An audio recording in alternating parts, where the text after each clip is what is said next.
Section 167 of CRPC procedure when investigation cannot be completed in 24 hours।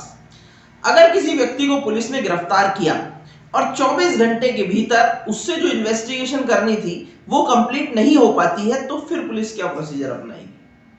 अगर किसी व्यक्ति को पुलिस गिरफ्तार करती है तो 24 घंटे से ज्यादा अपने पास रख नहीं सकती, पर उसकी इन्वेस्टिगेशन जो उससे करना चाहती थी, जो चीज वो उससे पूछना चाहती थी, कुछ तथ्य जो उससे जानना चाहती थी, 24 घंटे के अंदर पूरे नहीं हो पाते हैं। तब पुलिस किस प्रोसीजर को अपनाएगी ये बताता है सेक्शन 167 ऑफ सीआरपीसी, जिसके तहत अगर किसी व्यक्ति से 24 घंटे के अंदर इन्वेस्टिगेशन पूरी नहीं हो पाती है तो एसआई लेवल का अधिकारी, सब इंस्पेक्टर लेवल का अधिकारी या उससे ऊपर का अधिकारी पुलिस डायरी, जिसमें वो हर चीज को नोट करता है, केस से रिलेटेड तथ्यों को नोट करता है, पुलिस डायरी और उसके रिकॉर्ड्स को नियर बाय जुडिशियल मजिस्ट्रेट के पास भेजेगा। नियर बाय जुडिशियल मजिस्ट्रेट उन रिकॉर्ड्स के आधार पर, पुलिस डायरी के आधार पर, अगर पुलिस रिमांड चाहती है, मतलब 24 घंटे से ज्यादा उस व्यक्ति को अपने पास इन्वेस्टिगेशन पर्पस से रखना चाहती है, तो नियरेस्ट जुडिशियल मजिस्ट्रेट उस व्यक्ति की डिटेंशन के लिए, उसकी कस्टडी के लिए अप्रूवल देगा, ऑर्डर देगा। मतलब जुडिशियल मजिस्ट्रेट 15 दिन से ज्यादा पुलिस कस्टडी के ऑर्डर नहीं दे सकता।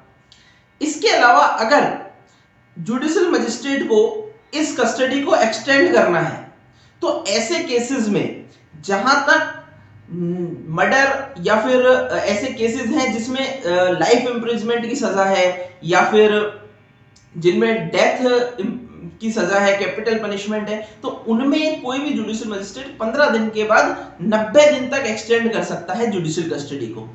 पुलिस कस्टडी मैक्सिमम 15 दिन के लिए दी जा सकती है जुडिशियल मजिस्ट्रेट द्वारा और 90 दिन तक उसको जुडिशियल कस्टडी में एक्सटेंड किया जा सकता है।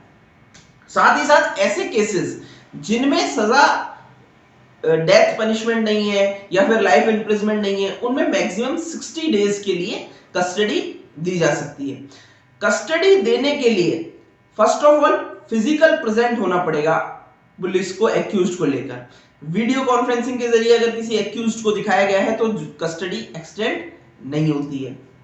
सेकेंडली, अगर कोई ऐसी जगह है जहां पे जुडिशियल मजिस्ट्रेट अवेलेबल नहीं है, तो जुडिशियल मजिस्ट्रेट अगर अवेलेबल नहीं होता तो पुलिस जिसको गिरफ्तार किया है उसे पेश कर सकती है एग्जीक्यूटिव मजिस्ट्रेट के पास। बट एग्जीक्यूटिव मजिस्ट्रेट जो है वो मैक्सिमम 7 डेज से ज्यादा की पुलिस कस्टडी नहीं दे सकता किसी को। मैक्सिमम पुलिस कस्टडी 7 डेज की देगा और मैक्सिमम जो पुलिस कस्टडी 7 डेज की दी गई है एग्जीक्यूटिव मजिस्ट्रेट के द्वारा, वो उस 90 डेज के पीरियड में काउंट होगी या फिर वो 60 डेज के पीरियड में काउंट होगी, जिसके बाद गिरफ्तार किए गए व्यक्ति को ऑटोमेटिकली बेल मिल जाती है। मतलब 90 दिन से ज्यादा की पुलिस कस्टडी अगर होती है डेथ और कैपिटल पनिशमेंट वाले केस में, तो उसको उसके बाद अगर वो बॉन्ड भरने को तैयार है एक्यूज, तो उसे बेल मिल जाएगी। कुल मिला के 167 मेनली ये बताता है कि 24 घंटे से ज्यादा रखने के लिए नियरेस्ट जुडिशियल मजिस्ट्रेट के पास जाइए, जुडिशियल मजिस्ट्रेट नहीं है तो एग्जीक्यूटिव मजिस्ट्रेट के पास जाइए। जुडिशियल मजिस्ट्रेट 15 दिन की पुलिस कस्टडी दे सकता है, एग्जीक्यूटिव मजिस्ट्रेट 7 दिन की पुलिस कस्टडी दे सकता है। इसके बाद जुडिशियल कस्टडी में रहने का जो पीरियड है वो 90 डेज और 60 डेज होता है। Thank you.